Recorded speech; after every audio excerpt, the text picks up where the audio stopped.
Nibyo reka mbasuze kandi bahe ikaze mbifurize kugubwa neza kuri iyi tariki ya 15 z'ukwezi kwa kane umwaka n'ibihumbi 2026. Turagarutse nanone muri studio kuri mikoro ndi Bosco, tugiye kureba amwe mu makuru agezweho kugeza kuri ubu ngubu ku butaka bw'uburasirazuba bwa Repubulika Iharanira Demokarasi ya Congo. Turarebera hamwe ibiganiro byahuje Mossad Baruzi ndetse na Volko Truka, komiseri mukuru w'ishami ry'umuryango w'abimbye rishinzwe kwita ku burenganzira bw'ikiremwa muntu Human Rights Watch. Sibyo gusa kandi tubafitiye turareba kandi ikiganiro cyabaye hagati y'uhagarariye Leta Zunze Ubumwe za Amerika ku bibazo bya Afurika n'ubundi ni Mossad Baruzi, aho yagiranye iki kiganiro na ambasaderi w'ububanye n'amahanga wa Busuwisi, ahari kubera ibiganiro biri guhuza abarwanya ba M23 ndetse n'uruhande rwa Leta ya Repubulika Iharanira Demokarasi ya Congo.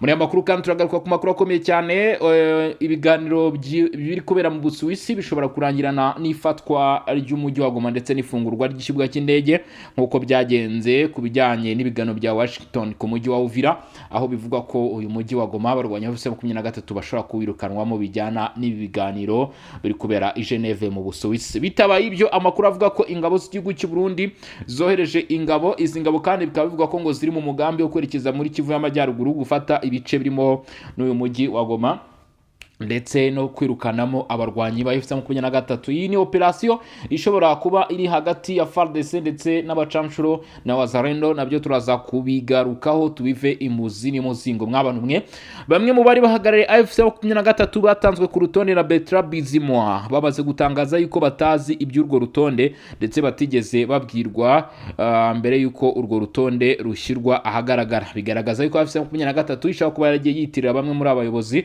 igaragaza cyangwa se yerekana yuko mu by'ukuri bayishyigikiye, kandi bikavugwa ko abangaba ngo nubwo bavuzwemo bategeze bagaragara hari kubera ibi biganiro biri guhuza intumwa za M23 ndetse n'uruhande rwa Leta ya Repubulika Iharanira Demokarasi ya Congo. Turareba abo ni bande batangiye kuvugwaho gutya, turagenda tubigarukaho rero nk'abantu mwe. Unyemerere muri amakuru kandi tuze no kureba ibikomeje kugenda bitangazwa n'inyeshyamba za M23 mu bice bigiye bitandukanye, bavuga ko bakomeje kugenda bibasirwa n'imirwano idasanzwe ikomeje kurangwa mu bice bya Kivu y'Amajyepfo. By'umwihariko turanyarukira mu Birembwe, aho abarwanyi ba M23 bakirimo gutangaza cyangwa se kuvuga yuko kugeza kuri ubu ngubu ngo babangamiye n'ibitero by'indege. Nyamara kandi abenshi bakavuga ko uruhande rwa Leta ya Repubulika Iharanira Demokarasi ya Congo rufite uburenganzira bwo kugaba ibitero kuri izi nyeshyamba mu rwego rwo gushaka amahoro n'umutekano by'iki gihugu.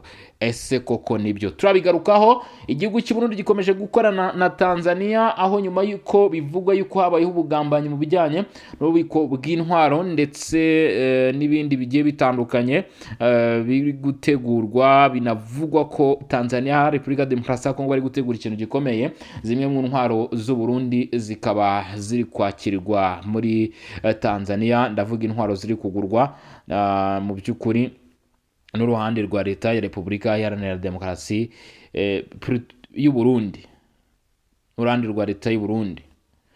Ibi byose rero tukaba tugiye kuba twabigarukaho. Nshimira mwe mwese mudukurikirana mbaha ikaze ku buryo burambuye, ari nako kandi babwira ko muri aya makuru tuza kuba mu by'ukuri tubashimira cyane kandi tunabaragiza Imana mwe mwese mukomeje kudukurikirana muri mu mpande zigiye zitandukanye, bari mu bihugu bigiye bitandukanye kabisa.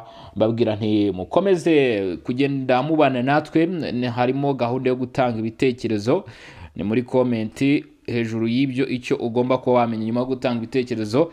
Bitabaye ibyo ni imitima, ibyo bigaragaza ko turi kumwe muri comment kabisa. Ushobora kujya muri groupe yacu ya WhatsApp, aho ureba munsi y'umutwe w'inkuru. Hanyuma rero iyo umaze kurebamo ureba hari comment aho dutangira ibitekerezo, ukareba link tuba twagushyiriyemo, hanyuma rero ukahita ujya muri groupe yacu ya WhatsApp. Nibyo rero reka nagutinda twinjire muri aya makuru. Abarwanyi ba M23 bakomeje guhura n'ibibazo bikomeye cyane, dore ko ubu amakuru agaragaza yuko izi nyeshyamba zo mu mutwe wa LE15 zishobora kuba zigiye gutakaza ibice bigiye bitandukanye birimo n'umujyi wa Goma.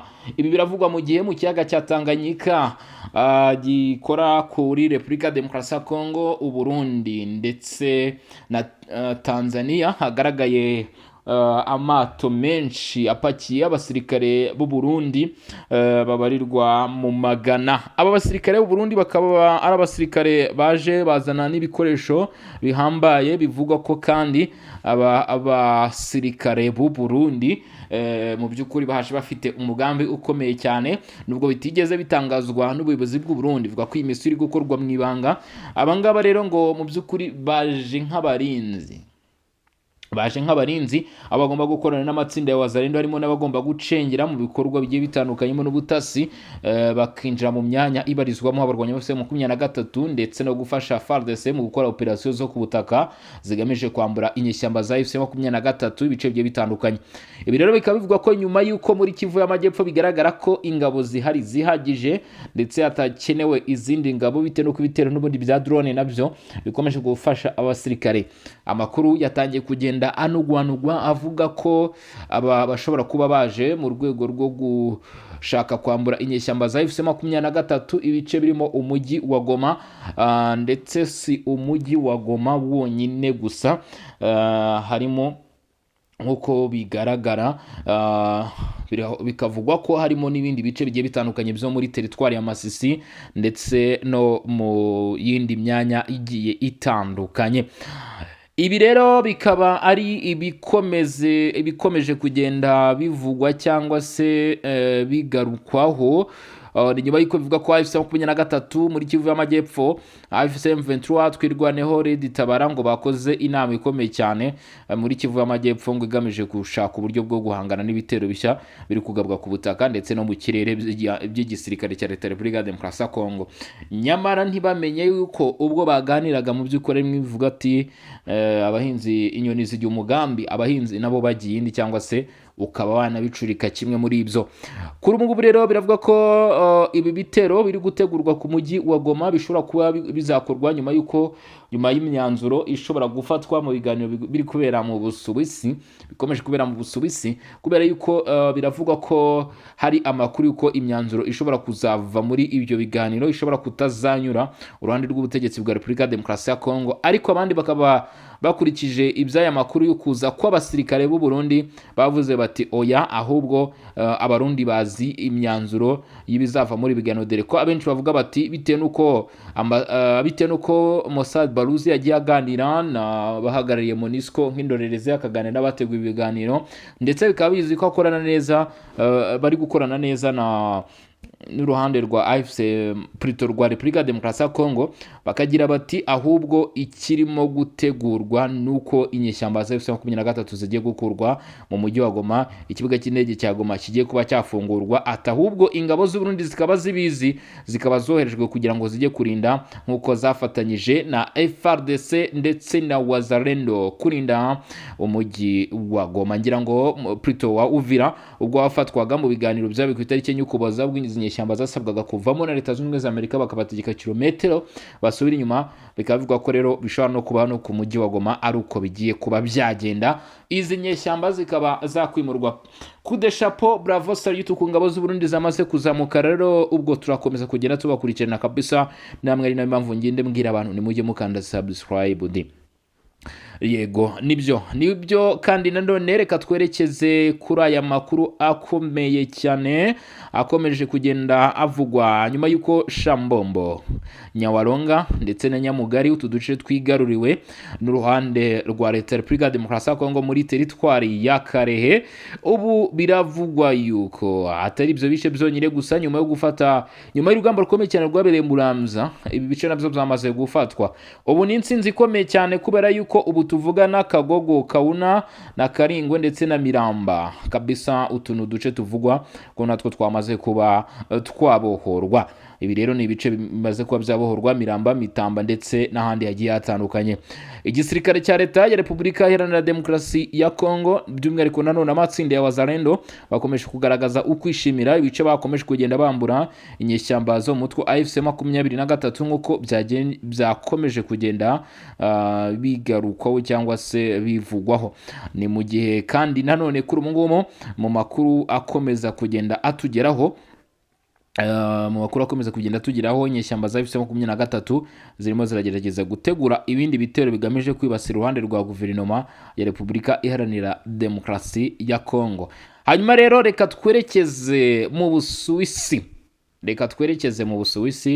turebe naho uko byifashe nyuma yuko iruhande rw'inama cyangwa se nyuma yuko iruhande rw'ibiganiro bigomba guhuza abarwanyi ba AFC 23 ndetse n'uruhande rwa leta ya Repubulika Iharanira Demokarasi ya Congo birimo biragenda bijya mbere. Ubu icyamaze kumenyekana n'ibiganiro Leta Zunze Ubumwe za Amerika bakomeje kugirira iruhande rw'iyi nama ndetse n'abarimo n'ubundi abagira uruhare muri biganiro. Ibi rero ngo bikaba bamwe mu bashyigikiye inyeshyamba za AFC 23 batigeze babyishimira ndetse aho bagaragaje ko bishoboka ko bizaba ari ubugambanyi bukomeye cyane bwaba burimo gutegurwa cyangwa se gukorwa aha muri utu duce. Amakuru atugeraho kugeza kuri ubu ngubu aragaragaza yuko Mossad Baluzi yaje kuganira na Tim Enlin, ambasaderi w'ububanyi n'amahanga wa Swaziland cyangwa se Busuwisi. Baganiriye byinshi ku bijyanye n'ibibazo byo ku umutwe wa AFC 23 muri ibi biganiro ndetse n'uburyo ki ibintu bigomba kugenda bikorwamo, nubwo byinshi mu biri kuganirwa biri kugirwa ibanga.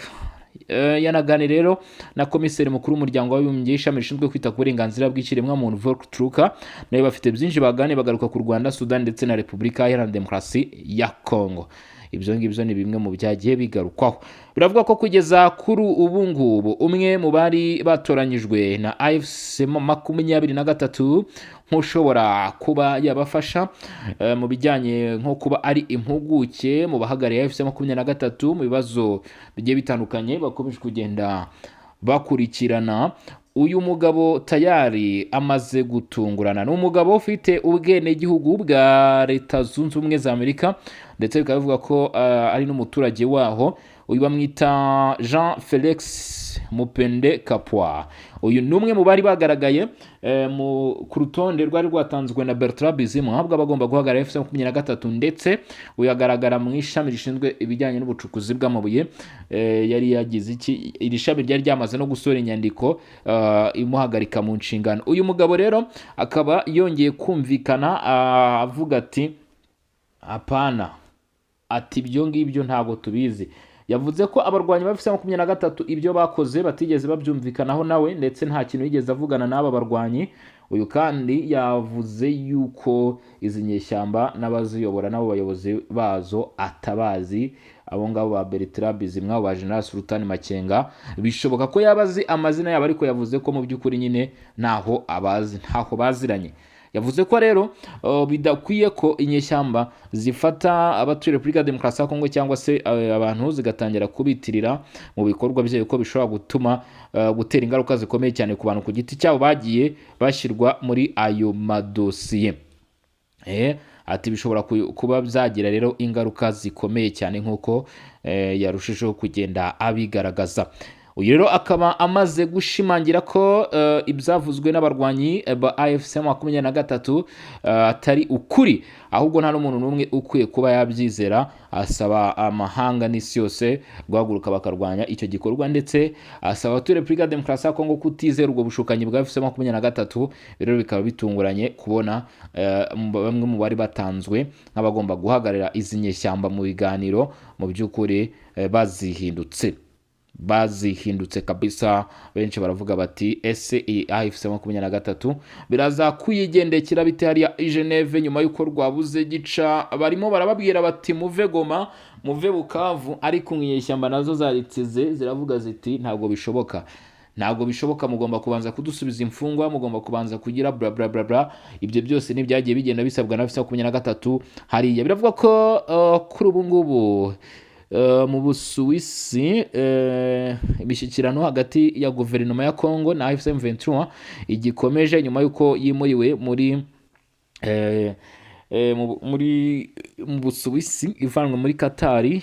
Biravuga ko Mossad Baluzi arimo kuyobora ibi biganiro, ndetse aho bivugwa ko hari imirongo y'ibyigwa yatangiye gushyirwa hanze, ndetse nyuma y'uko hari imyanzuro yari yafashwe, ariko kuri ubu ngubu hakaba hategerejwe imyanzuro ndetse igomba kuzaganisha ku masezerano agomba gusinywa, harimo icy'ingenzi akaba ngo ari guhagarika imirwano, kurekura imfungwa, ndetse no kwita ku bagiye bahunga cyangwa se bagirwaho ingaruka n'imirwano. Ibi byose bigakorwa mu rwego rwo guhagarika ibibazo by'umutekano muke bikomeje kugenda bigaragara hano muri Repubulika Iharanira Demokarasi ya Congo.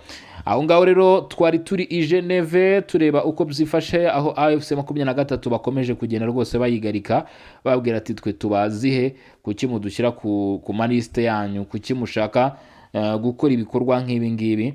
AFC23 rero sinzi icyo iza gusobanura kuri aya makuru, kuko ni amakuru akomeje kugenda avugisha benshi cyangwa se agaragara henshi. Rero ngira ngo murimo muragenda namwe mubyumva hirya no hino. Ubu tuvugana mu yandi makuru akomeje kugenda agaragara, umuryango w'abibumbye wagaragaje ko by'umwihariko icyo bita OECA bavuze yuko kugeza kuri ubu ngubu abantu miliyoni zigera kuri 2,400,000 mu mezi 3 ashize bamaze kuva mu byabo, by'umwihariko muri Repubulika ya Demokarasi ya Congo. bavuze ko bavuga kuri raporo, bavuze yuko mu by'ukuri bavuze yuko abagera kuri 60% by'abavuye mu byabo bagaragara mu ntara za Kivu y'Amajyepfo ndetse na Kivu y'Amajyaruguru honyine gusa. Ati muri Kivu y'Amajyepfo ndetse no muri Kivu y'Amajyaruguru ngo niho bagaragara gusa, nk'uko aya makuru akomeje kugenda abigaragaza, rwose. Mw'abantu mwe, reka mbabwire yuko kugeza kuri ubu ngubu nk'uko birimo kurushaho kugenda bigaragara cyangwa se byakomeje kugenda bigaragara ku butaka bw'uburasirazuba bwa Repubulika ya Demokarasi ya Congo, ni imirwano nayo iri kuvugwayo yahinduye isura. Abarwanyi ba F23 hari ibyo batangaje, nakubwiye ko turaza gusoreza ku byo batangaje.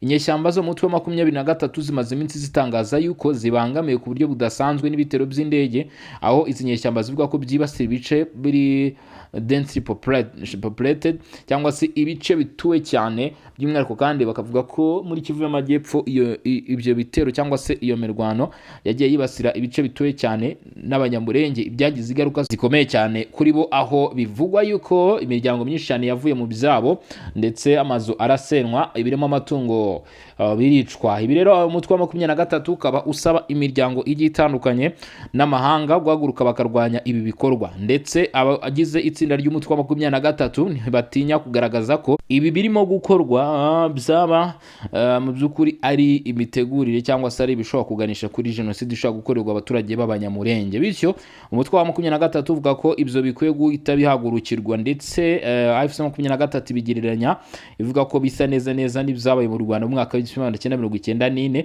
ndetse AFC23 ubwo yashyiraga hanze aya makuru yafashe n'izindi ngero zigiye zitandukanye z'ibikorwa byo guhohotera ikiremwa muntu, by'umwihariko bigaragaramo irondabwoko cyangwa se irondakoko, byagize ingaruka zikomeye cyane hirya no hino ku isi. Bavuga ko hatagize igikorwa ngo ibiri gutegurwa n'abarimo ingabo z'u Burundi, FDLR ndetse n'abandi bagiye batandukanye, no kuvuga avugamo Wazalendo, avugamo amatsinda agiye atandukanye, akavuga ko bizaba naho bitaniye. Avuga ko ibyabaye mu 1994 bisa neza n'ibiri gutegurwa hano muri ibi bice byo muri Kivu y'Amajyepfo, ndetse kandi avuga ko akwiye gushimangirwa gahunda ya never again cyangwa se ntibizongera ukundi. Ibi rero abivuga atanga ingero zigiye zitandukanye, nk'ibyabereye muri Bosnia mu mwaka w'1995, nkuko bigaragara mu nyandiko yagiye atanga. Avuga ibyabaye Yazidis 2014 ndetse avuga ko iyi ngengabitekerezo ikomeje gukwirakwizwa n'abarimo FDLR cyangwa se Interahamwe basize bakoze ibikorwa by'amarorerwa ku butaka bw'u Rwanda bagahungira mu mashyamba mu burasirazuba bwa Congo. Asoza uyu agaruka ku kintu cyo kuvuga ko bikwiye kuba byakwamaganwa cyangwa se abona yuko bikwiye kwamaganwa mu by'ukuri hakiri kare, kuko ngo bishobora kuba byateza ibibazo bikomeye cyane birimo no kugeza benshi ku rupfu nk'uko avuga ko birimo kugenda bitegurwa. Uwo ni Lawrence Kanyuka, umuvugizi uvugira abarwanyi ba AFC mu 23. Nyemerera rero aya makuru yacu tuyasubikire ahangaha, turaza kugaruka amasaha ari imbere tureba n'ibindi babigezweho kuri mikoro na Bosco. Iyi ngiyi nk'ibisanzwe akaba ari Region Info ikugezaho amakuru n'ibiganiro uko bwije n'uko bukeye. Urasabwa rero gukomeza kugenda ubana natwe ukanda subscribe cyangwa se sabone, ubundi turasura mu masaha ari imbere. Mugire ibihe byiza, mukomeze kuryoherwa n'ubuzima. Abo bitifashe neza namwe tubifurije kuza kugubwa neza. Mugire umunsi mwiza.